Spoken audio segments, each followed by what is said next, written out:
Did we pick the music? I was gonna try to do like a little bit of a mashup thing if I could find like I want Todd Vader saying it's time. I'll be like it's podcasting time or something Can like we do that. that? What? Use Vader.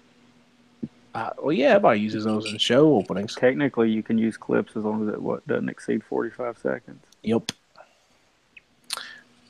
All right. I might get Shivani cut in there being like, this is the greatest night in wrestling history, like every Nitro. They said, I can't remember which one, well, about everyone I listen to, Tony Schiavone's always talking about how he says that. And he's like, because I think I'm up, what they started doing was they took every year, or they would take one podcast or one pay-per-view from every year and let the people vote on it. And then they would go back and do other things. So I think I'm all the way up to 99 or 2000 right now. Tony Schiavone was really good with Jesse the Body.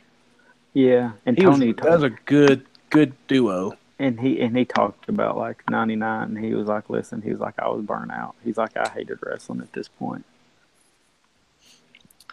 I mean, that was a complete.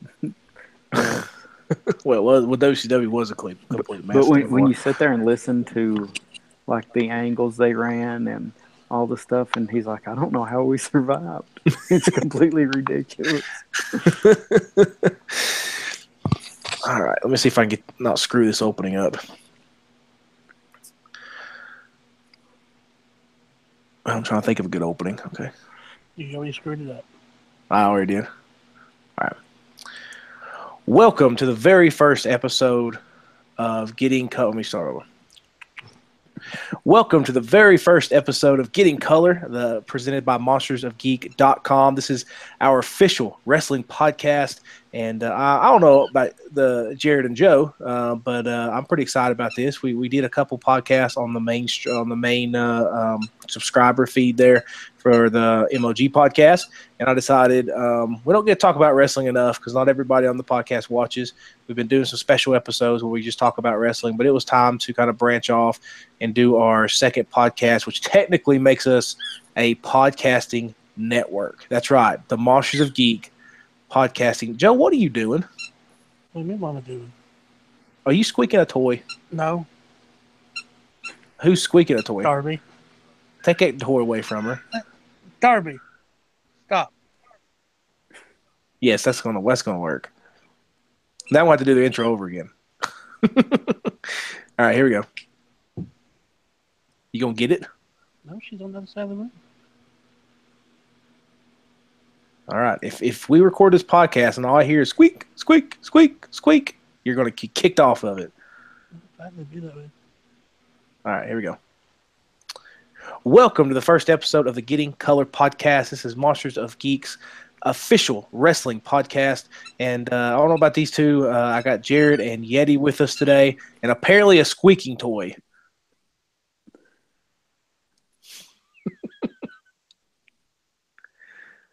All right, I'm gonna start over. All right, here we go.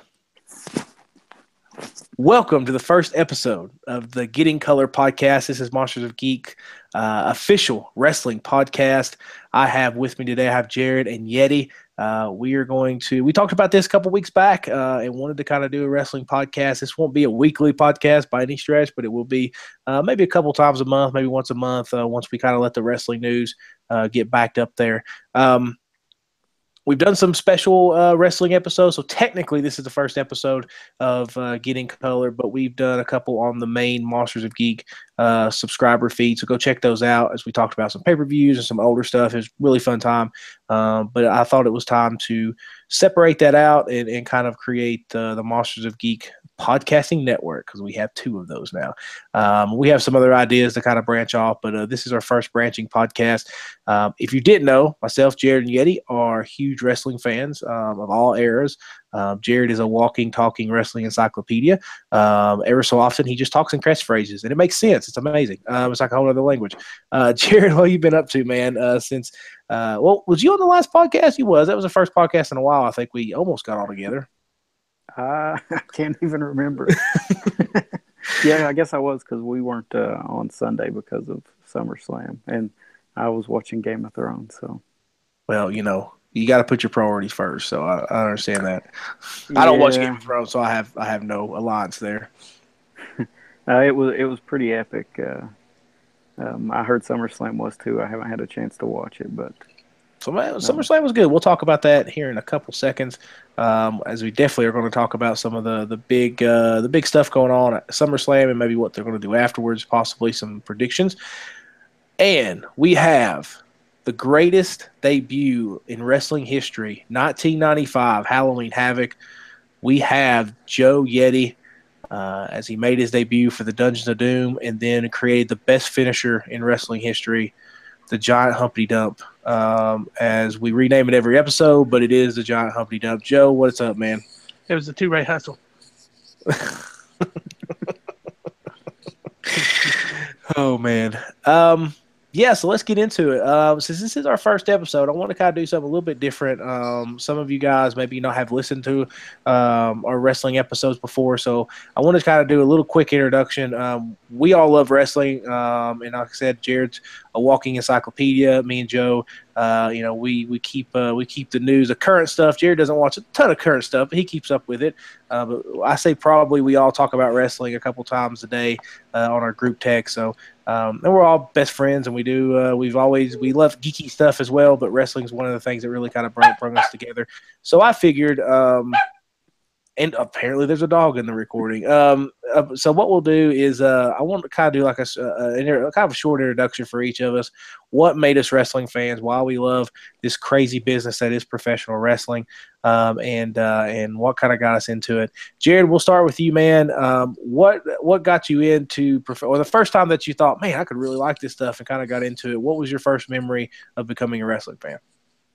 my very first memory is seeing highlights from the Great American Bash or Wrestle War '89 with Flair being attacked by Funk, or Flair and Funk wrestling, and then Muda comes in and helps Funk beat up Flair, and then Sting comes in. I know I'd watched it, some of the WWF stuff before that, Hulk Hogan back in '88 and some in '87, and I was a huge Hogan fan at that time. Well, at least until the Ultimate Warrior came along. But I always grew up on the NWA, and I like the NWA stuff probably more than any other time in wrestling history. It did just, I don't know, it just kind of clicks with you. You got the heroes and villains, and which I always, Sting, the Ultimate Warrior, the LOD, the painted up over the top characters. It kind of always drew me in. But, I was going to ask you a question. I totally flew out of my head there. Now, I was going to say I was going to give you a plug, Jared. First of all, Jared's the one that came up with this name, so I wanted to plug that before I forgot to that do was it. Joe. Oh, Joe, was it you? Yes, thanks. Okay, Yeah. sorry. I just threw Joe. I just buried Joe. Second thing. It's all right. I'm used to it. Oh yeah, well, I'm the champ, so I bury people. Jared, I was going to ask you. I was going to give you a plug. I was going to plug Jared for a second. On MonstersGeek.com, Jared did a really good article on Halloween Havoc '88. It was '88, right? '89. '89. Yes, right. With the mat. With what was the tower the the Thunderdome cage match? Thunderdome cave match. Great art. He did the whole card, kind of gave him his opinion on everything. Of course, Yep. The Thunderdome cage match was, if I'm not mistaken, Jared, I think you say in the article it's your favorite match of all time. My favorite match of all time. So go. It starts out as a normal tag team match with Flair and Sting on one side and Funk and Muda on the other. And then it turns into a Texas Tornado tag where all four men are in the ring at the same time. And, probably my favorite part of the whole match, though, is Sting chases Funk up the side of the cage, and there's some, Halloween decorations all along it, and Funk ties Sting to the cage. And so they're beating up Flair down there, and Ole Anderson ends up cutting Sting out, and he jumps off from halfway up on the cage and lands on Funk, and from that point on, the tide just turns. But I mean, the Flair and Funk feud was just epic. And then Muda and Sting are both two of my favorite wrestlers of all time, as with Flair and Funk. So I mean, it was just a perfect match, I think. One of my favorite parts of that match is when, the top of the match was, or top of the cage was electrified, right? Yeah.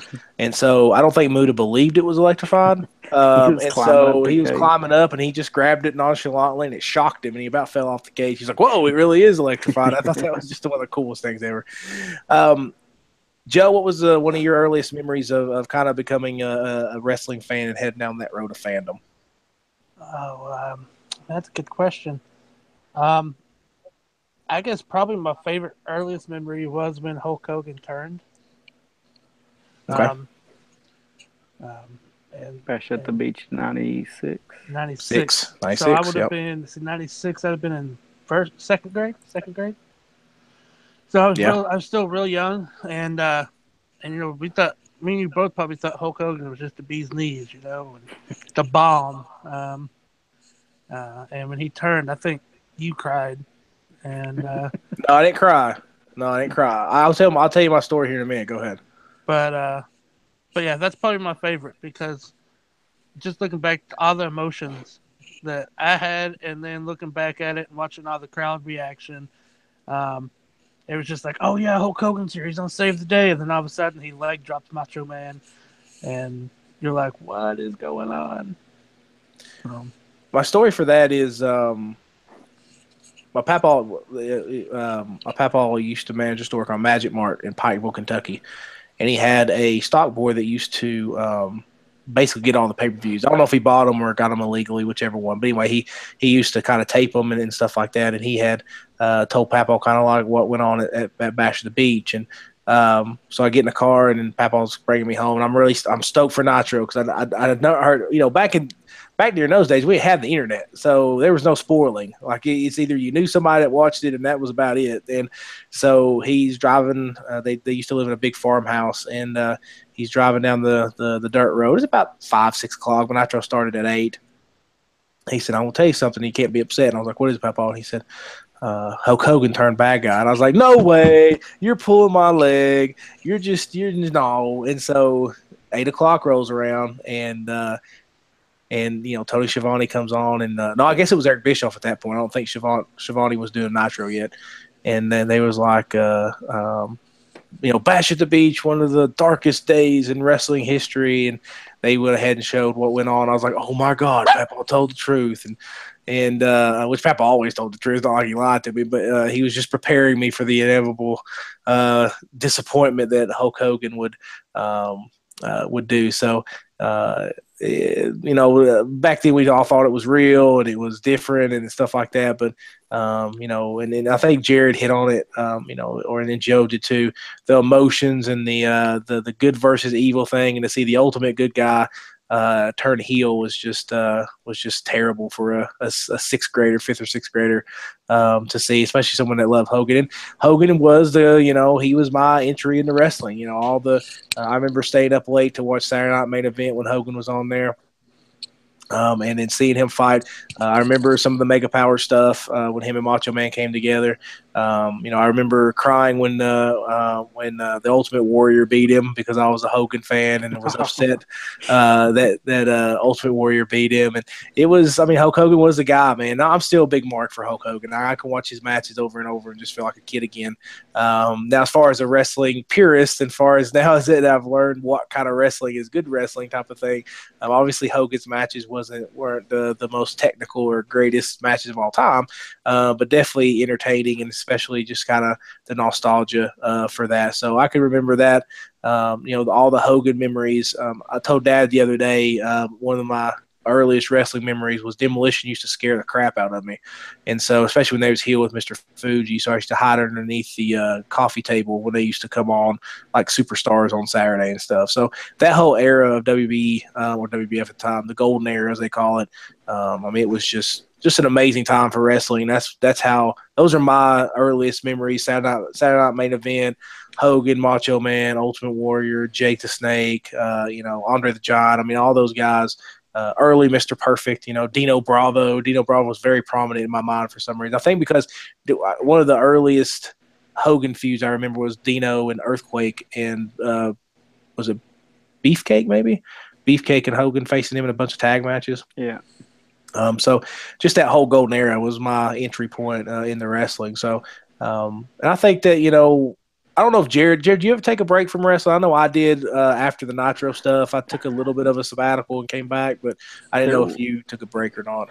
there was a time, probably about 94, 95, some like uh, during the summer for a little bit. Like I didn't watch it as much, um, and there really wasn't a lot going on at that time.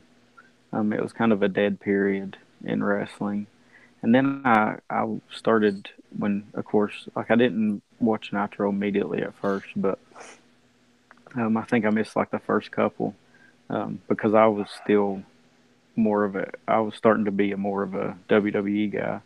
Um, and I started getting back into it. I was watching when the Bret Hart turned, when he turned heel, and right before that, when he was more pro Canada.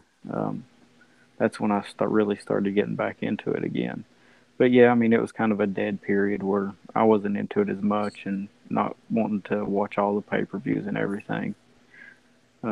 I think now, one thing I enjoy most is being able to go back and, of course, like when you're little, you're always rooting against the villain. But I mean, now like you can go back and appreciate a lot of the people you didn't get to watch because you're like, oh my gosh, like Jerry Lawler in Memphis, or a lot of the AWA stuff with Nick Bockwinkel and several other people. You can appreciate the art form more now than rather just rooting for the heel Right. or the face. Joe, did you go? Did you take a break on anywhere? I don't. I think you probably took a break about the same time I did. But Yeah, I guess probably right when I started high school. I guess 8th grade, 9th grade, somewhere in there. Um, I think we both took a break because we didn't really watch much of the Attitude Era at all. Because, well, I mean, our parents wouldn't let us pretty much because of some which of the rightfully so. yeah, So with some of the stuff that was on there. I think one time a funny story about the Attitude Era is we used to try and get almost every pay per view at the house when we were growing up, and one of our buddies' dad was like, "Well, there's a pay per view on tonight. We're gonna get it, and we'll pay for it if y'all want to watch it." Like, yeah. So everybody came over the house, and we thought it was gonna be a WCW pay per view, but it was a WWF pay per view, and it was it Undertaker Stone Cold and one of the Graves matches, and buried alive match, yeah. And Mom, as soon as Stone Cold comes on, Mom made us mute the television.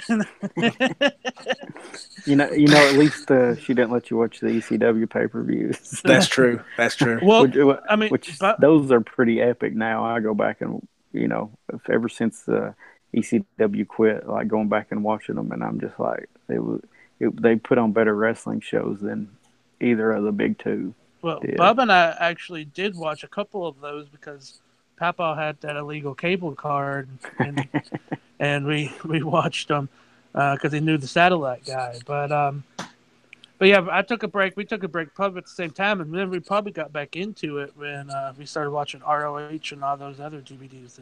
I got back into it. I got back into it a little bit in my senior year of high school during the Ruthless Aggression era. I started watching SmackDown. I didn't watch Raw very much, but SmackDown because that Angle and Benoit and Guerrero and I mean, Paul. At that time, I didn't know. I knew who Paul Heyman was. I didn't know he was booking or anything as far as creatively. But man, those matches, that show it's probably one of the best pure wrestling shows that was ever put on. It was kicking Raw's butt, and it was just so entertaining. I think that was probably peak Eddie when he was coming out in a car and really kind of being the Eddie Guerrero we kind of all fell in love with, and had the world's greatest tag team, and it's just. He had Angle. Hogan, I think, came back for a little while during that time. Taker was doing his redneck run or his motorcycle run. So it was an interesting time. And that's when I started kind of getting that back into it. And then the ROH stuff that we, that we kind of got into, as far which I got into it on YouTube first before, for a lot of that. And then, we picked up some DVDs, and Jared just went ROH crazy and picked up like every DVD they ever put out. So we spent a lot of Saturday nights and Friday nights watching a lot of ROH wrestling. So, which I think helped us get back into it today, because we see a lot of those wrestlers that were on there. Yep. Yeah, we're very familiar with a lot of guys that's on WBTV now. So, and even TNA. Yep. So yeah, that's that's our wrestling stories, I guess, and I'm sure we'll recount a lot more memories as we go through this podcast.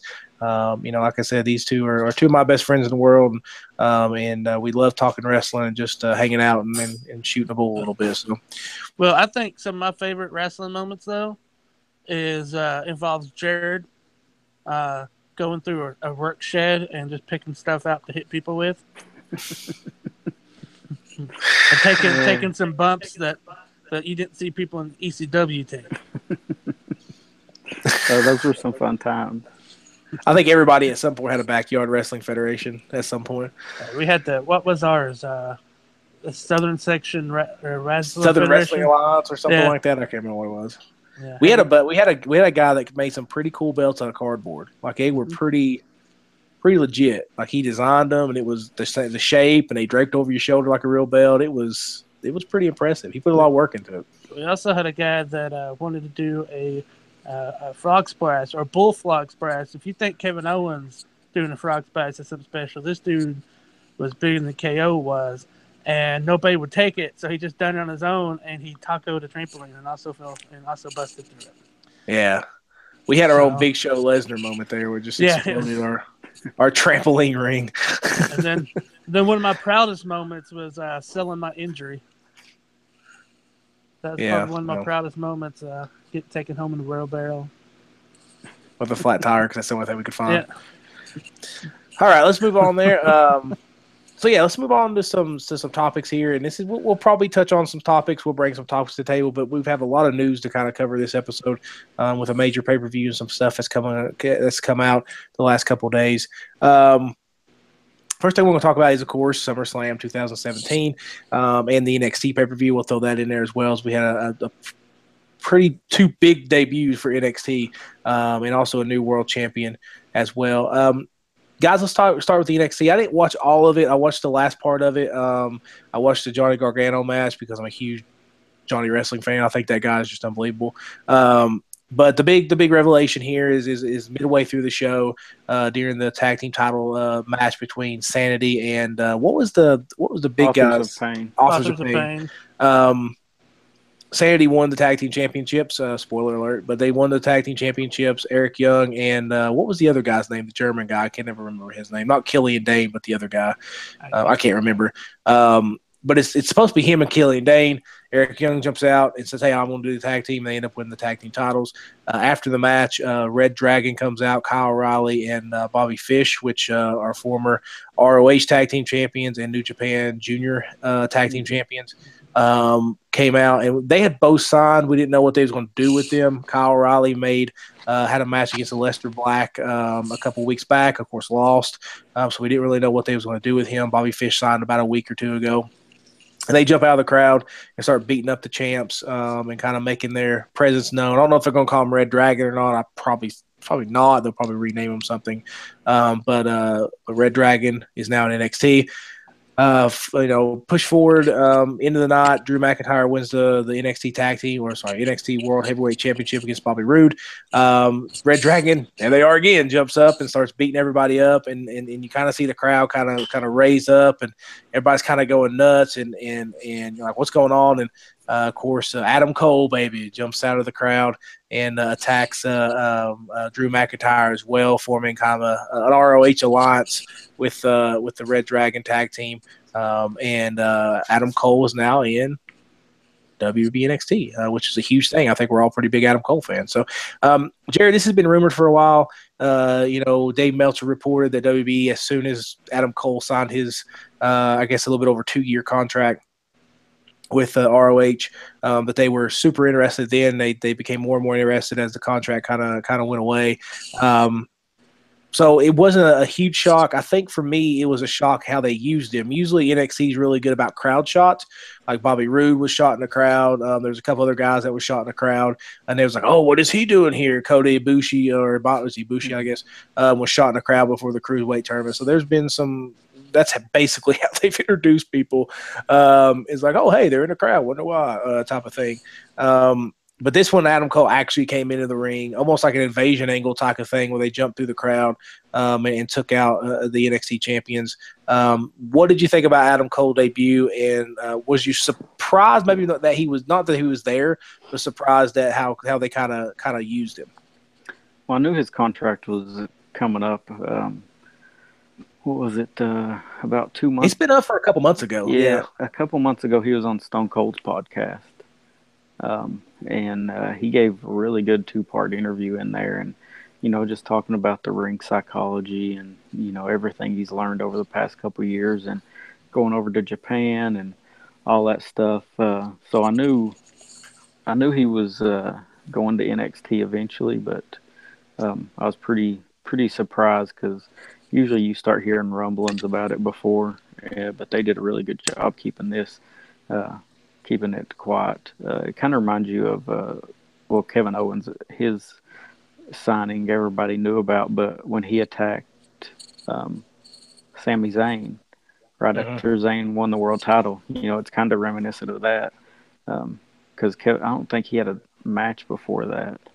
He did have a match before that. Yeah, did he? He opened it was one of the first NXT pay-per-views. Yeah, one of the first takeovers, and he had the opening match that night. I'm not sure who he beat, but he had the opening match. Yeah, but then he immediately jumps into the heavyweight title picture, kind of like what they're doing with Adam Cole. I kind of like that, because they recognize he's been around the world, been the top guy. He wrestled Okada and several other people in New Japan. He's at the top of his game right now, and why not just bring him in and push him right there if they think he's where he needs to be. Joe, what do you think about Adam Cole's NXT debut? Adam Cole, baby. I loved it. I thought they done a really good job with it. I love I guess they're not making a stable with Bobby Fish and then with the Red Dragon. Not sure. Well, there's rumors a couple months back that they was going to do like an ROH type of stable. They didn't know if it was who was going to be in it, but Adam Cole was going to be the main guy in it. So I guess that may be the start of this. I don't know if they'll officially name it something like that. I always thought it'd be cool if they got. I used to do this on SmackDown versus Raw when you create like storylines. I used to call them the Honor Society or the Honors Club, because they put all the ROH wrestlers in one thing, because I love factions. Anyway, continue, Joe. Don't steal that idea, WB. If you do, pay us, please. Yes, please. You need to trademark that. I should. But no, I thought they done really well. That match was extremely exciting. I did like that match with McIntyre and Rude. And I knew something was going on when Rude kind of rolled out of the ring. I know it's respect for the roll of the ring. When you lose the title, let the dude have the ring that just won. But I figured he might lay there for just a couple seconds since the match had just ended. But he didn't. He rolled out of the ring automatically. So I really thought something was going on. And then you saw Red Dragon appear, and I was like, okay, this is interesting. And then, like you said, everybody just kind of prairie dogs and like looks up, and here comes Adam Cole. And I lost it. It was awesome. Of course, I knew about it because I didn't watch it Saturday, and we talked about it on the watching when we watched SummerSlam. Because I thought he might show up during SummerSlam. I didn't think he'd go go to NXT, but I was wrong. Which we had a discussion about that too, I think.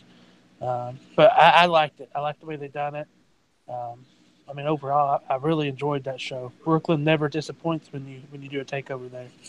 I was running on Twitter. I woke up Sunday morning, and I was rolling through Twitter, and I had forgot that I had watched about half of it, and I was going to plan on watching the other half. When I got back from church, and first thing I flipped up, oh, there's Adam Cole on the NXT. So I forget that I follow pretty much every wrestling, major promotion and some of the wrestlers obviously I like on Twitter, and I was just right there. Is at the top of my timeline. I was like, Yeah, oh I mean, crap. But I thought, I go was ahead, gonna Joe. say I had been reading that he was gonna make his debut, but I never thought it was gonna be NXT. I figured he might jump straight to SmackDown, since the talent pool's kind of weak there. But and I thought he might show up there and maybe the U.S. title match is what I thought. Well, if you watch the SmackDown, it's just Mm-hmm. a natural occurrence that Bobby Roode showed up on SmackDown the other night. So I think it was just perfect timing. Roode. I don't think Roode could have done anything else in NXT. I think he was, and I think Roode's going to be a big superstar on SmackDown. They need the heel help. So Adam Cole just slide right into the spot, and Mm-hmm. you got to give it up for Triple H. I know he was a jerk when he was a wrestler, but he's really kind of done a good job of planning, who to sign and how to bring them in and kind of the natural kind of progression into those guys to make them a big deal. So I think it's good job there. Which I think we talked about that too Sunday while watching Mhm. SummerSlam, was how I said I think Rude would pop up and he's like, well, he'll probably do the title thing in NXT where they get one. But so I was kind of banking what you said. I was like, wow, he really did show up on SmackDown. Yeah. I wasn't expecting it since we talked about Yep. it. So. I thought it was really well done. I'm a big Adam Cole fan. Like I said, I think we all are. I think he's. I've really kind of paid attention over the last couple of years in ROH. He's just. I mean, he's become this really good storyteller. I mean, he's such a good storyteller in the ring.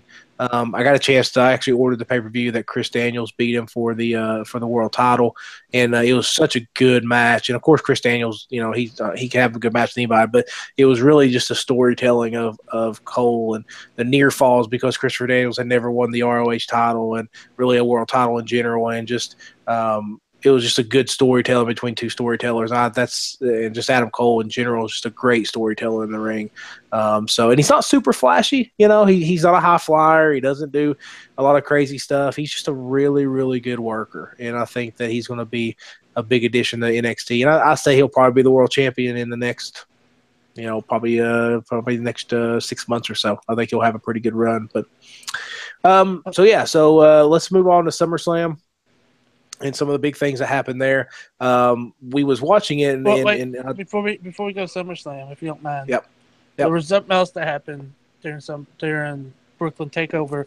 Was Asuka getting hurt? Broke her collarbone. Tore her collarbone. Yeah, broke her collarbone, which stinks because I really like Asuka. But I think this is kind of good for WWE because that doesn't mean that she has to come back to NXT. They was making her the longest reigning women champion over there. I think that they could do something special with the with that women's title, with like a tournament, like the Mae Young type of thing. Maybe bring some people in from there and do a tournament for that women's title on NXT. And then just move Asuka up to the main roster when she comes back healthy. Yeah, I think I was trying to figure out how, because that women's division is pretty stacked right now, and there's a lot of people on there. I'd probably say that SmackDown probably needs they still have Charlotte, who because of. By the way, Nature Boy's getting better. Keep going, Rick. Keep fighting, man. Glad you're getting better there. Haven't really done much over there with her yet, but I don't know when she'll come. I think obviously after she gets better, but it'll be interesting to see the women's division once she does get better and see which one needs her the most. I would probably say SmackDown right now, but in 6-7 months, could be Raw. We could have another shakeup and do it that way. So I just hate to see her get hurt, but it is good for them. That I'm not saying it's good for them to happen, but it makes it easier on them to move her over to one or the other. And it allows somebody else to step up. I hate for somebody to get hurt, but yeah. I don't think that. I thought Ember Moon would beat her, so I thought, and Ember Moon's a good worker, so maybe it's time for her to step up and take it as well. But it sucks she's hurt, and hopefully she gets better soon, and we'll see her on the main roster. So let's move on to SummerSlam right quick. Talk about some of the main card here. I was while we live streamed, as we figured out how to do Facebook Live and had a good time live streaming there. One of the big things I was telling Joe was by the time AJ Styles came up, pretty much every title had changed hands up to that point. And I believe in the end it was 5 of the 8 title matches was the title changed. So Jared, when you read the results, was you surprised one of the world titles didn't get switched around? I was super surprised especially once Nakamura lost, I thought, well, for sure they'll take the belt off Lesnar because this is a great way to protect him. He's still Lesnar. Maybe somebody else gets pinned. Was you surprised that they kind of kept the belts where they were? I was, especially Lesnar, because he's only signed for limited dates. But the news came out. I wonder if I know we're going to talk about it later, but the John Jones drug test. Mm-hmm. I wonder if maybe somebody knew ahead of time, Got word. Mm-hmm. got word, and's like, we can make big money off this because John Jones is done. I mean, I think his MMA career is over, and WWE could make big money off. Let's talk about that for just a second because that was gonna be the last topic. We'll talk about it. We'll roll it into this conversation. Because I think they can. I think they could really use that. I mean, you promote that, and it has huge buy rates. Especially, you've got the Mayweather, McGregor cross, and all this stuff going on right now. It can make big money. Well, the thing about it is that WB is known to possibly overpay for athletes that have some kind of mainstream appeal. I think once MMA guys start to understand how they can, for example, Lesnar works 50 dates, maybe if that. Yeah. It's something no like more that. than 75 or something. Yep. And It's if he very gets, limited. and if he works over, if he's not supposed to work an event, he gets paid extra for working an extra event. So I think that if the MMA guys, could figure that out, then I think you'll see a lot more. I think we'll see Ronda Rousey the next year in WB. I don't think there's no doubt in my mind. John Jones she could with show up at the women's tournament. Mm-hmm. Yep. And so I think that once they figure out they can make a pretty big paycheck, and I say probably maybe a little bit more than even like a main fight on the UFC card, minus the pay-per-view dollars, maybe maybe put them up a little bit ahead of that. But once they figure that out, I think you'll see a lot of MMA guys come over because I think there's a lot of money for those guys to be made to parlay into taking their fighting career and making it in the wrestling business. These guys are already athletes. They're larger than life. They're legit fighters. And I'm not saying they won't come in and learn wrestling right off, but I think that they can really take advantage of it. No, you could just have Chael Sonnen come in and talk, be somebody's mouthpiece and make huge money. Sure. Yeah. I mean, he's already got the that roll down. Let me say something about John Jones right quick. Now we'll probably talk some UFC on this podcast at some point when it comes up, but I almost wrote an article before the fight against Cormier, and I didn't because I procrastinate. And I told my wife, I said, I can't believe that Dana White is putting him in the main event again. John Jones he's been popped for enhancements, we'll just say, or he said it was certain enhancement, but not steroid enhancement. He had the issue with the cocaine stuff that caused him to do basically hit and run on a pregnant lady in New Mexico. So that's twice that he's been suspended. That's twice he's had to give up. The second time I don't think he was a title holder, but the first time, or the second one he was, but the first one I don't think he was. I don't think he had to give the belt. Regardless, he was suspended the second time. This is his third offense. I told my wife, I said, when will Dana White, and I have my own issues with Dana White, especially over the last 2 years or so. I think Dana White just went off the rails a little bit. When would he understand that putting John Jones in that situation again and hot-shotting him, not giving him a couple fights to earn his way back up, not giving him a couple fights to prove himself, but hot-shotting him to the top against Cormier, he wins and he disappoints him again. And Jared, you're right. His fighting career is probably over at this point. There's no ifs, ands, or buts about it, at least in the UFC. And let me say this. John Jones is probably, if he had been clean, he's the greatest fighter in UFC history. Sure. I agree 100%. And honestly, right now, I mean, just as a pure fighter, he's the most creative and one of the top 2 greatest fighters in the UFC's ever seen. I mean, he's spectacular. I've never seen anybody that can do the things he can. And I hate, every time I see something, I just cringe because, I think that he he's an amazing athlete, and hate to see him waste his own talent. Very much a Mike Tyson effect with this kid, man. I mean, he Yep. just can't seem to get. I don't know if it's the people around him. I think Tyson had an excuse that he put a lot of people that took advantage of him around him. He was just, he was just taken advantage of. But I don't know. I don't know if Jones has a bad posse. I don't think he does. It has been reported he does.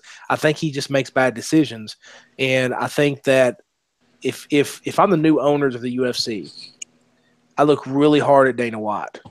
And I look at Dana White and I said, do we have any rhyme or reason to these matches? Why, if you knew that this was possibly a problem, why did you put him? He should have had more fights. He should have been able to prove himself to us and then put into the world title with Cormier. Because Cormier, I don't think nobody's going to beat Cormier. You're going to get that matchup in a year, maybe 6 months, something like that. But just give him something to prove that he can, be the guy. And he just, I mean, it's amazing to me how he has messed up his whole career so badly. I mean, this has been a plane that has been on fire since the get-go. Like, he's just it's just been crazy for him, and I hope he gets his life together. That's all I can say. I hope he can get his life together. Some people will celebrate this and revel in this and say, "Oh, look at John Jones." I want the guy to get healthy. Who cares if he ever fights again? The guy needs to get help and just get his life together. And if he ends up in WB, the thing about it is, we've seen how they treat Brock and how he tests and stuff. They don't care about that. So I don't know if the WB is the best spot for him, to be quite honest. So we'll see. I hate it, for the UFC. I think it sullies that. I think Dana White should just shut up and just get away at this point as a promoter. And, but hey, hope he gets better. But, Well, to answer your question, this is his third title strip. He did have the title. Oh, he did have the other time too. Okay, yeah. Man, that makes it even worse. Yeah, because Man, you got Dana White picking on guys like Demetrius Johnson, who is apparently a stand-up dude, probably one of the best fighters we'll ever see at that weight class, and probably one of the best UFC fighters we've ever seen. And he's giving him a hard time. He doesn't want to promote him, all this stuff. And then he puts John Jones on top of the card, and he just screws it all up again. It's amazing what goes through that guy's mind. I mean, how long has George St. Pierre been off, and he tried to put him right back into the title picture? It's money. It's money. Yeah, well, it is money, but so many times Dana White's like, oh, well, we've got, guys got to earn their shot. Listen, I love George St. Pierre. I think he's one of the greatest fighters of all time. But what St. Pierre are we getting? I mean, let's put him in there. Someone that's 5 years older, I mean. Yeah, I mean, it's amazing. He just sees money, and I guess that may be why he won't go nowhere. That's a money fight. People will order it, and that's fine. But it's just no rhyme or reason to it. So. All right, so let's move on back to SummerSlam after our John Jones kind of diversion there. So the title didn't leave anybody. I was really surprised that it didn't leave anybody. I thought after Nakamura lost, which I know some people had some issues with that, I thought it was booked really well for the finish. Heel wins by cheating. It works. Nakamura looked really good in the match as far as he just dominated that pretty much the whole match against Jinder Mahal. I think it's a natural progression. I read an article for Nakamura winning and against Nakamura winning. I think if they could do a slow build with Nakamura, it'll make it a lot better instead of just people expecting him to win. So at some point, I say probably by Survivor Series, we're probably looking at Nakamura as champ, I would think, on SmackDown. Joe, what do you think about the finishes, man? Was you surprised that the world title didn't change hands for either brand? Well, I think I've made it pretty clear. I thought Nakamura was going to win. But they've done a great thing because I think we discussed it Sunday. Not too many people really know Nakamura. I'm not going to say too many. I don't know how to word it. Because you got the not fans. Enough of the people. Casual. Correct. Not enough casual fans know him. So, but him actually losing in the fashion that he lost, because he dominated that whole match. It took the Singh brothers really interfering for Jinder Mahal to really get the upper hand in it. The more we see it, and we really hadn't seen him wrestle much on SmackDown. I mean, the whole Dolph Ziggler thing, I don't think he wrestled for like the first month he was there. Mm-hmm. And then after that, we saw him against John Cena on a SmackDown. But we haven't really seen too many matches of his in SmackDown, which I think we discussed, not the casual fan don't watch NXT, so Mhm. or most of the casual fans probably don't watch NXT, so you don't really have the exposure to Nakamura yet. So I think this is gonna build him up, and if they keep the belt on Mahal, so be it. I'll be happy with it. I think Mahal has done a great job being a heel champion. I really do. When he first won it, I was like, okay, this is just for them to get people to sign up in India because they're trying to build their brand up there. But he's done a really good job. You can see that he's put in a lot of good work. I'm not going to say he's a great wrestler, but he is a good wrestler.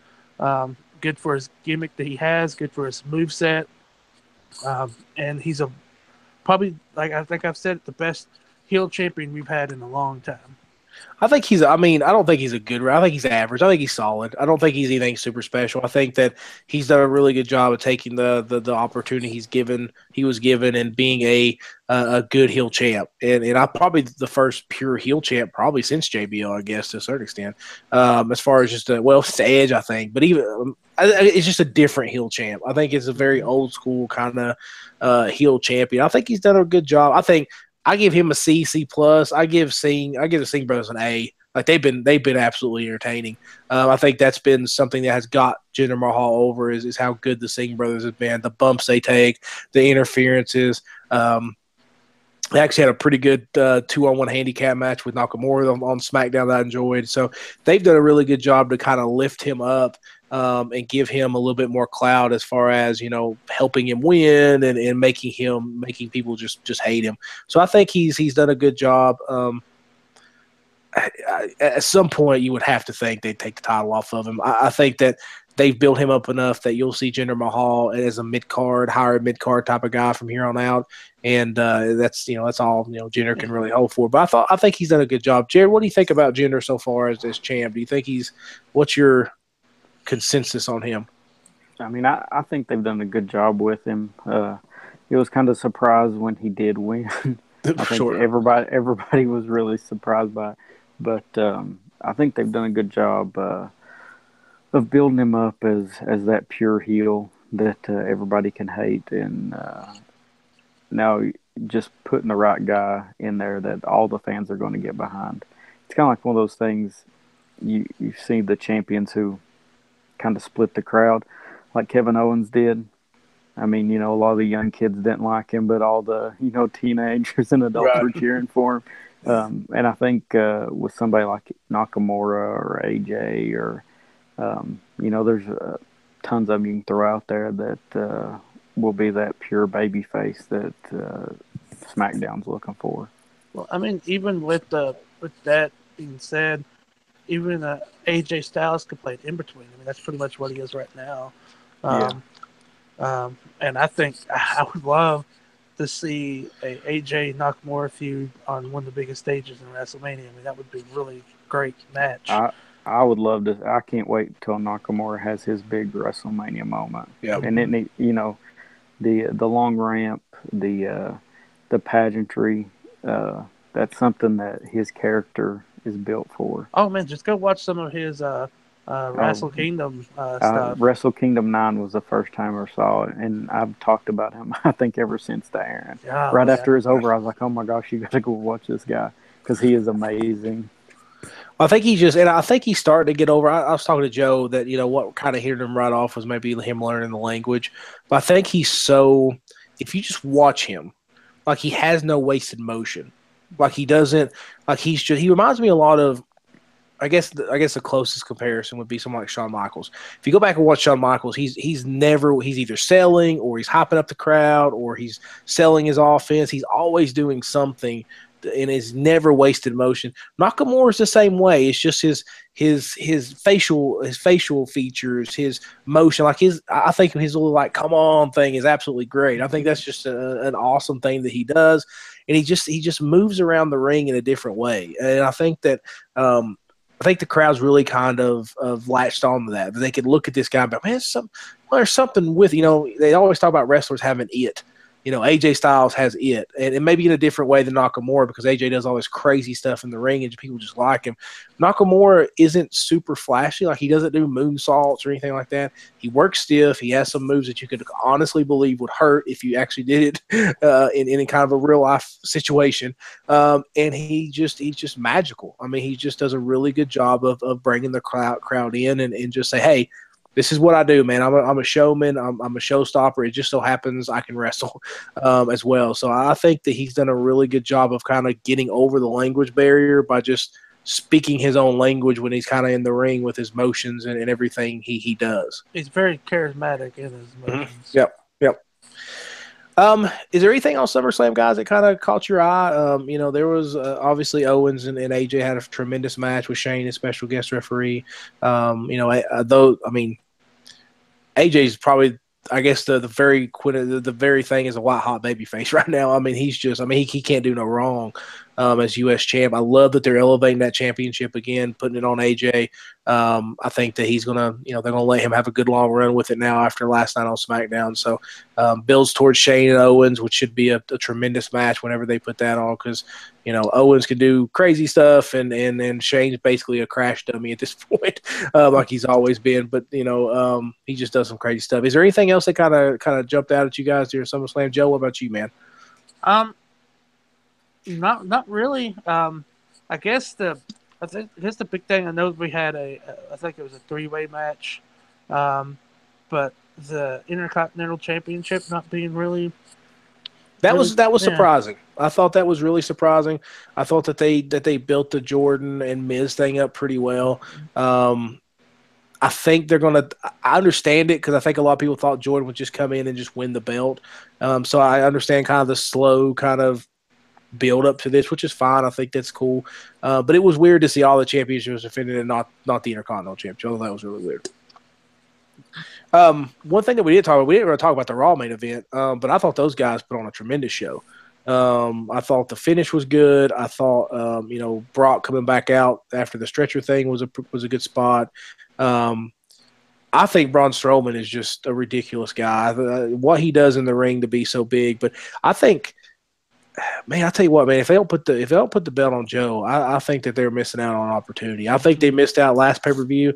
I thought they missed a golden opportunity to create another monster in Joe, a legit bad dude in the ring. I thought they missed a golden opportunity there. I thought they missed a golden opportunity to put the strap on him now and still keep Brock kind of safe. Jared, I know we're all big Samoa Joe fans. We've seen him in TNA and ROH and where he's at now. And I was even telling Joe, like, he's just, even his promos have evolved so well that he's just that was something everybody was, he needs to work on his promos. And he has just been spectacular on the mic as well. He's really made himself the complete package. What did you think, man? Out of all those guys, I really thought that Joe was going to be the guy that put the belt on. Was you surprised that they didn't put the belt on him at that juncture? Yeah, actually, I was. I thought that was it was going to be his night to win it, and especially after last pay-per-view. I mean, Brock was really impressed with Joe, and I think that's one person who's very hard to impress. Yep. So just ask Dean Ambrose. Yeah. So I was surprised, and I know he's facing Strowman at Fastlane, I think. Mm-hmm. So no mercy, mercy, or whatever the next one is.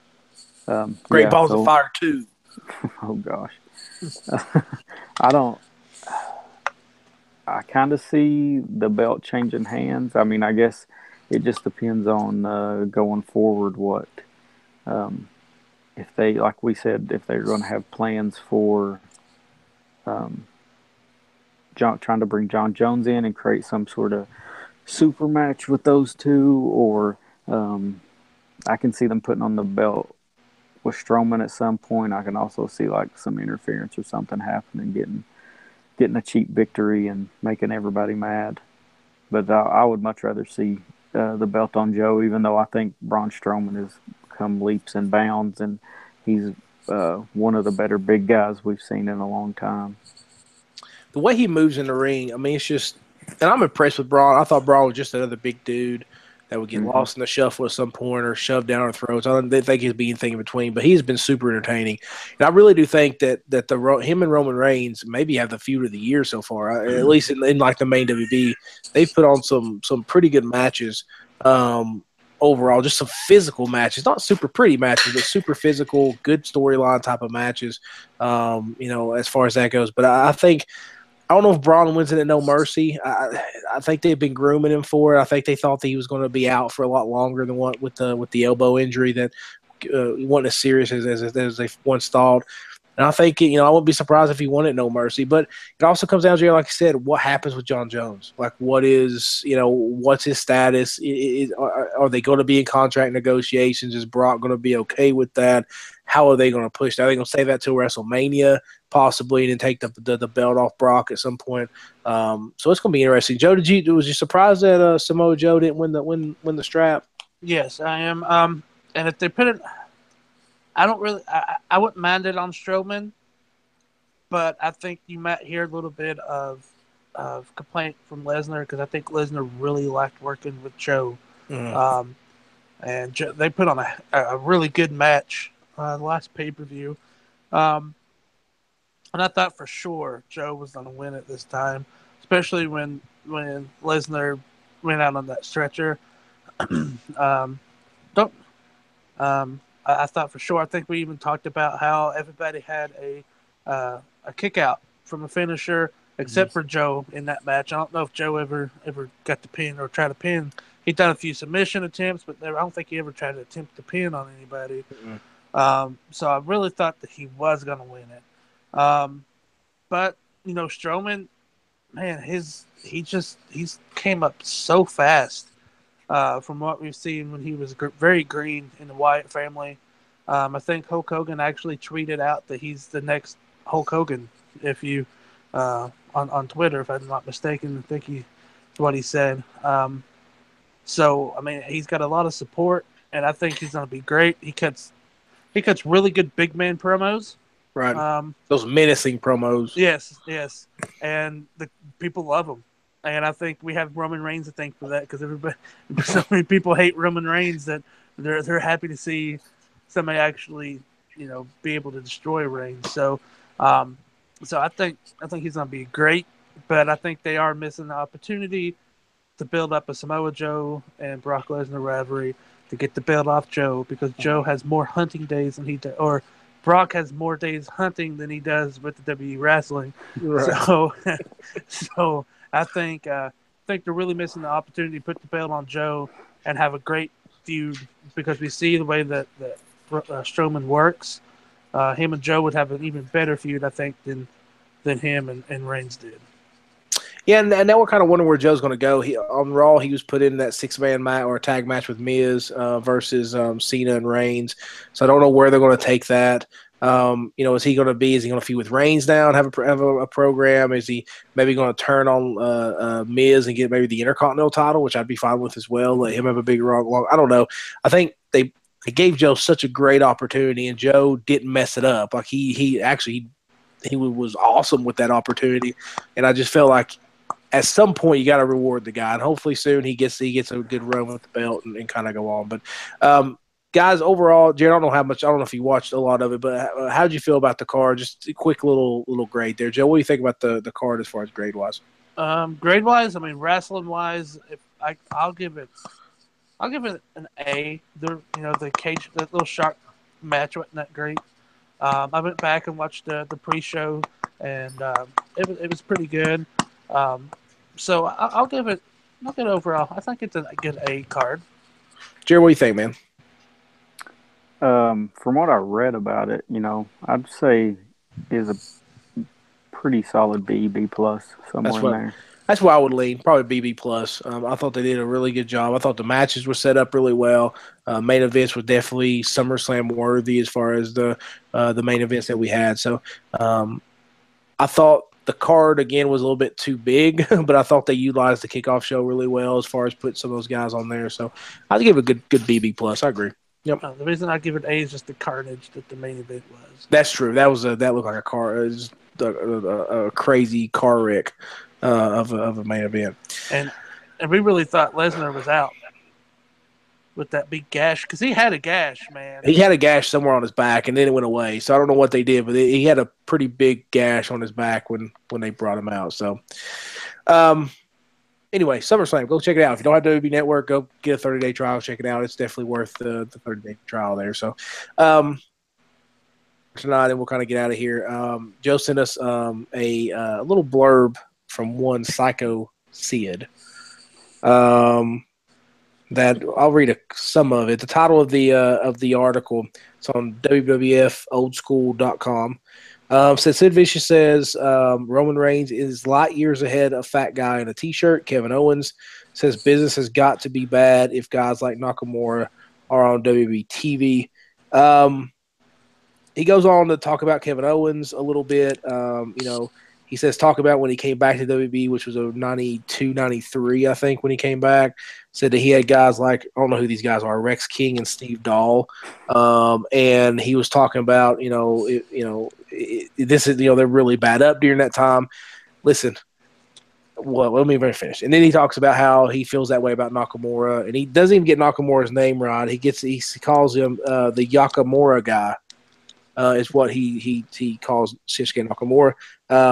He talks about him and Kevin Owens, and he said business has got to be bad or they're at the point where they don't care. That's all I know. He goes on to talk about Roman Reigns having a great look. He's a guy. He's one of the best guys in the business and all this stuff. Talks about Jinder Mahal, said he's doing a great job, which we talked about. We think he's doing a decent job with what he's got. This is, Sid sometimes has some good ideas. I used to follow him on Twitter. I ended up, I think, untweeting him after he was making some pretty kind of making fun of the women's division a little bit, like not in good taste type of thing, and I just kind of unfollowed him after that. But some of the ideas he had with some people, I thought, maybe he knows a little bit. This proves that maybe I was completely wrong, and I gave him too much credit for that. Jared, I think the biggest problem here is that we're seeing guys like Sid. Even though I love Vader and I can watch a Vader match all day, Vader the same way, of course. Jared's best friend Jim Cornette is very vocal about the wrestling scene now. You see a lot of old school guys saying, "Oh, we're killing the business." Randy Orton got in on a little bit with the dive stuff. Do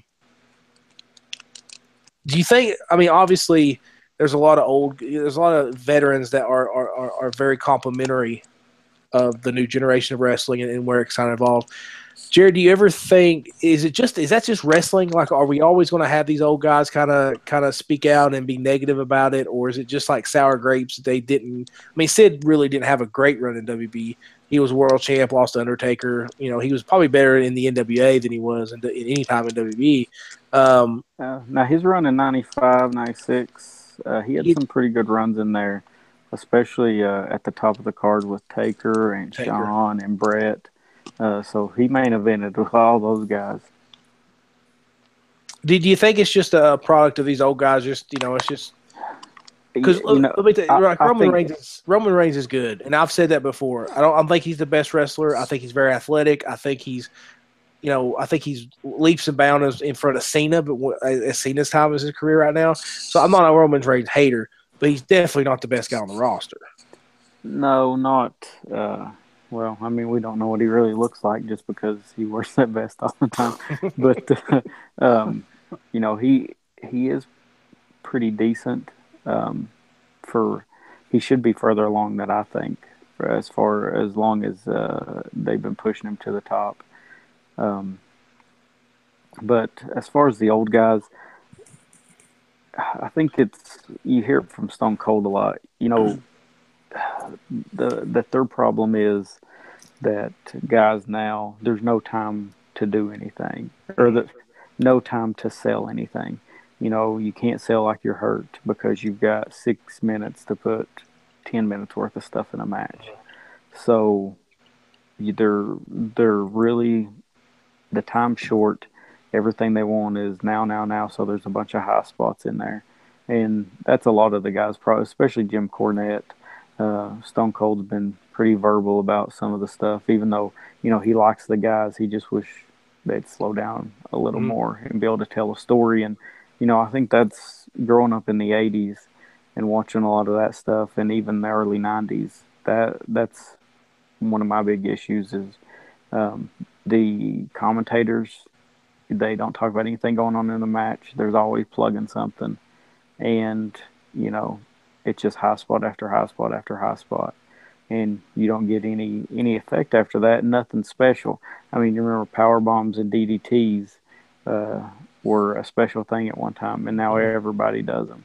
So, Super what was it? kicks. Yeah, super kicks. Um, and I think the one move that's really been protected is the RKO. Yeah, that's true. And I mean, you know, even they talked about DDP. I listened to, you know, we were talking earlier about Tony Schiavone and um, his podcast on the MLW network, going back through 97, 96. You know, whenever DDP hit the diamond cutter, the match was over. Yep. And they built that up even all the way through the feud with the Macho Man until finally one night, Macho Man, I think, is a pay per view or a television tape or something, and they Macho Man come to DDP and they're like, "What are we gonna do tonight?" And Macho Man goes, "You're going over," and he hit the diamond cutter on, and the place exploded. Just because they knew that was it. I mean, that move had been protected, and that's kind of what it is with the RKO. I mean, it's the one move of the past 15 years. That and maybe, well, I mean, even the stunner, after a while, it wasn't protected because you'd get a stunner and they'd kick out, and then Rock would hit the rock bottom and they'd go back and forth. So, that, you know, I think that's a lot of their big gripes, but Sid, I think, has completely lost it. Owens has been one of the, Owens and Nakamura both are two of the best workers in the past 10 years Yep. across the board. I don't know if he's getting old and senile or I don't really know what he sees. I think it may be more physique type thing. I think that's a lot of it. Yeah, it's not your typical 1992 through 96 top of the Steroid. card guys. Yeah, I mean, you look at it. I mean, Hogan was at the top of the card. Undertaker was. Ultimate Warrior. Sid was. Ultimate Warrior. I mean, Brett and Shawn were, but I mean, they weren't big guys. They were incredible workers, though. But you look at everybody else there, and it's always been a big guy being pushed to the top. That's what Vince has always loved, and so Roman kind of fits that stereotype. Joe, you know, we see a lot of things said here. Jerry makes a lot of valid points as far as storytelling. I think it's according to which federation you're kind of in, if that's a big thing, or which promotion you're in, not a federation. Talk about old school promotion that you're in to do that. You know, someone like the Young Bucks, which I think just are spectacular. They have done the super kick to death, but they've kind of made it into this kind of fun thing that everybody's kind of in on type of thing. Do you think?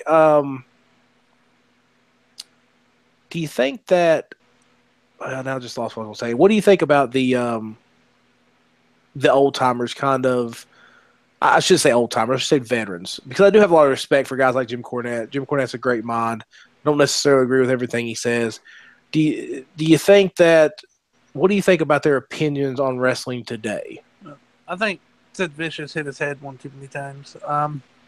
That broken leg that he tried to snapped in half jumping off the top rope, I think might have affected it. But I mean, I think I haven't got to watch a lot of the earlier stuff with Sid Vicious than the 95, 96 stuff. I might go back and watch that now.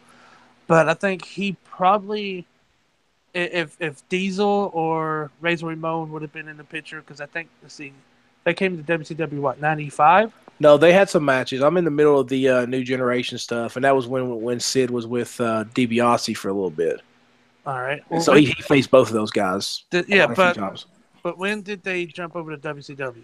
96. 96. 96. Summer of 96. So I mean, I'm not spring of sure 96. what Vicious was doing there. I don't know if he. Well, he was a champ at that point, wasn't he, Jared? Or close to it. Or maybe he had just lost it to Taker, maybe?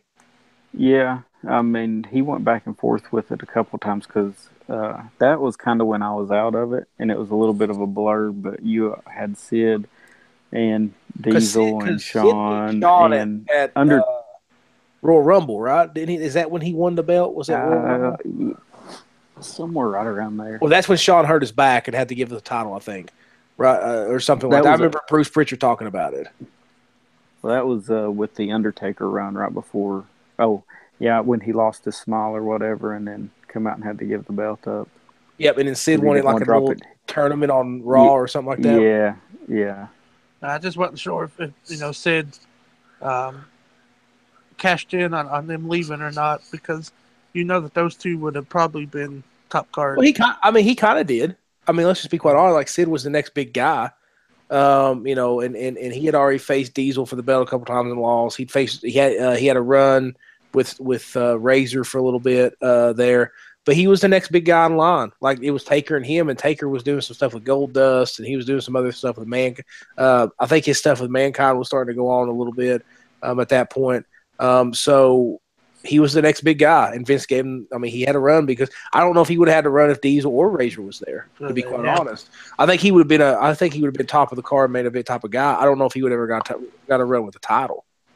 Yeah, but I mean, I've watched enough of Sid Vicious run up, I guess, that I know that what kind of wrestler he was, and he wasn't a technique wrestler or anything like that.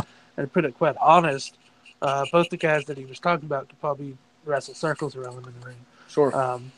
But not only in the ring, Nakamura could probably whoop his butt out of the ring too, since he is very trained in MMA. But it's just crazy to think that I don't know. I don't like the comment. I think it hurts a lot. I really do. I think it hurts the industry a lot when you have these people come out that we grew up watching. Even the wrestlers grew up watching and probably idolizing these guys that we have today, and they're coming out and talking about them. That has to hurt a lot. Well, I think that it's kind of divided wrestling fans. Like you've got the wrestling fans that like more of the older style and don't really like the WB prog now, don't like all these indie guys. Then you got the other side that's completely indie and wants to see all the high spots and all the stuff they don't sell and all that stuff. I think we're in the middle as far as what we can appreciate. Like there's some stuff, like for example, there's a lot of people who don't like Joey Ryan. I think Joey Ryan's hilarious. I think Joey Ryan's making money doing what he loves to do, and he has figured something out, and it's funny, and that's what he wants to do. And then you have people that hate it and think he's killing the business. Listen, the business is really good right now. I mean, as far as, you have so many indie promotions that's paying guys to come in. You've got so much independent talent being noticed because of Twitter and YouTube and all that stuff now. I mean, you've got guys like the Young Bucks that's not signed to I guess a major promotion in the sense of WWE that has pretty much made themselves into an empire without no help from the WWE. So you can't say that wrestling isn't thriving right now. Like I'm not saying every indie promotion is getting, thousands and thousands of people, but it's putting more people, more jobs are out there, more promotions are springing up, giving more jobs to other guys. For every Leo Rush, I don't know if you guys saw this or not, but Leo Rush and CZW no-sold a Canadian Destroyer off a ladder through another ladder and popped right back up.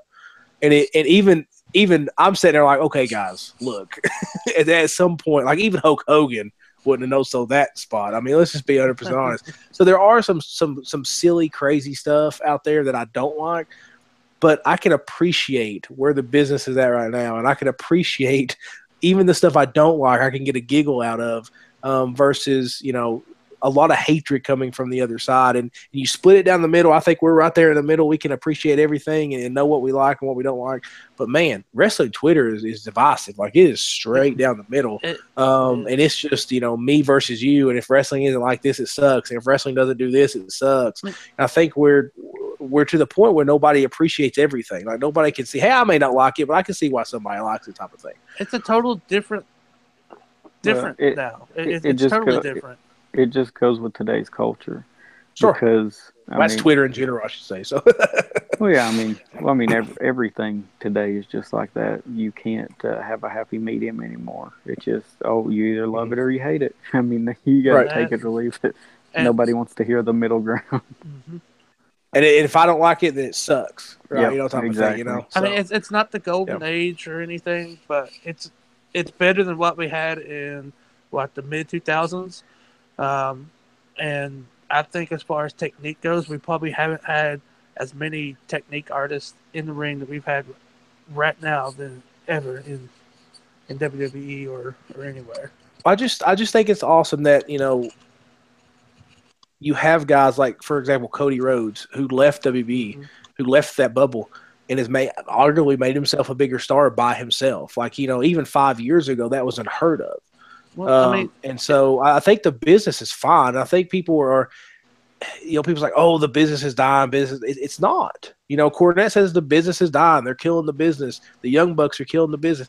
No, they're actually keeping you in business because you complain about things all the time. You're using. I remember the Young Bucks said Cornette uses us to get over. Like, it is. It's the gosh honest truth. Like, without the Young Bucks and Kenny Omega and all these guys, what's Cornette going to talk about? And so Cornette can say the business is dying, but it's not, because he's still relevant. Like, there's a whole group of podcasts that are relevant to this type of thing because of the fact that guys like, the business has evolved to the point where, it's better. It's a more healthy business than it was even 5 years ago. I think it's a great time. It is a great time. Now. It's much better than the mid-90s. Yes. Yep. That didn't kill it, I don't think anything is. No, I agree. But I think a lot of people are mad because they see these wrestlers that, and I think it has to do with being a homer. And a lot of these guys worked for WWF or WWE back in the day, and I think that a lot of them feel like I don't know if they feel like they owe something to it, but I think they like to kind of protect it, and seeing some of these guys go away from it, making such a big name and then coming back. But take Cody Rhodes, for instance. If Vince McMahon would let Cody Rhodes do what he wanted to do and not make him do that stupid gimmick of Stardust, he could have had a very successful run in the WWE. He would have been happy. Well, it's a good gimmick, but Cody Rhodes didn't want to do it anymore because everybody was chanting Cody, and they still continue to make him do it. And so I think that's the issue. I think some guys just get fed up about it, and it's almost. I mean, me and Jared, we've talked about how territories are no more. It's almost like territories are back. Mm-hmm. I mean, it's not necessarily. You look at PWG out west, you look at ROH more roughly in the east, but they go everywhere, type of thing. You have some Midwest ones, even Texas with like the circuit. I can't remember the one that's doing it on Twitch now. Was it Wrestle Circus? I think is the name of it. And you see it, all these things kind of pop up, and it's almost like the territories are back. And you're seeing. I mean, New Japan being more prominent over here, so it's almost like the territories are kind of back in a different way. Instead of territories, we call them indies, but they're kind of the same thing. Well, Sid Vicious just needs to stick to ICP wrestling and just stop talking. Jared, do you want to add anything to that before we get out of here? No, I'm good. Stick to your gigolos, Sid. Gigolos? Is it gigolos or juggalos? I said juggalos. Juggalos. Listen, this is the last time we're talking about ICP at all. So let's just get that out of the way right now. I don't know. I mean, Colt Cabana's a pretty big fan of ICP. True. That's true. Maybe we should give it a shot. I don't like ICP, but I have watched some of the wrestling things, and there's a tag team match that Vader and Scott Steiner faced these two local wrestlers, and oh my god, dude, I thought they was gonna kill them. Like, I have to look that up. I haven't seen that yet. Golly, you need to. I thought they were gonna kill them. Like it's just ridiculous. All right, guys, we'll close it out on that. This has been the first episode of Getting Color podcast. Go ahead, Jared. I was gonna say, do you want to plug what will eventually be our match? Yes. So eventually, if you go back to our other podcast, we do have we are going to start doing like a match of the week thing. We've tossed around a bunch of ideas, watching together, splicing into the podcast. We just been super busy, so we really haven't got a chance to do anything. So we're going to do 19. Was it? What did I say? Was it 1992? 1992 Wrestle War. WCW. The co-main event saw the Steiner brothers, who I believe had just lost the IWGP Tag Team Heavyweight Tag Team Championships, and was facing, I can never remember their names, but they were a team out of New Japan that was also very big. One of them in particular was a pretty good icon during the time. There's a younger guy. It ended up almost turning into a shoot fight. It was just it's an incredible thing to watch. I'm not even saying it's a good match. It's just that it kind of devolved into something, and you saw a lot of people very dizzy by the end of it because they were basically beating the snot out of each other. It's an amazing match to watch. So it'll be Wrestle War 92 is the co-main event if you want to skip through the network. It is on the WWE Network. So hopefully next episode, whenever that may be, we will be able to watch that and give our thoughts about it and kind of talk about it. I'm sure there'll be some other segments we kind of come up with to do this, but go check out Wrestle War. Actually, check out that whole pay-per-view. That's a really good pay-per-view. Not only could you from not top to remember bottom. their name, but neither could Shivani or Jesse. That's true. They said it. They said it about 1,000. And of course, Jesse was talking about Mazdas and Toyotas and stuff. It was terrible. Like it definitely could get away with it during there. But no, yeah, it was pretty bad. But yeah, go check that out. Wrestle War 92. Check out the whole card, but definitely the co-main event. We'll talk about that hopefully the next episode, and we'll kind of get our match of the episode or match of the month or whatever we do that, whatever we end up naming it. So. Yeah, so for Jared, for Yeti, my name is, I'm the editor-in-chief of MonstersOfGeek.com. My name's Aaron, and we're going to be out. So thank you for talking, and thank you for listening to the first episode of Getting Color podcast here on the presented by MonstersOfGeek.com. So we are out.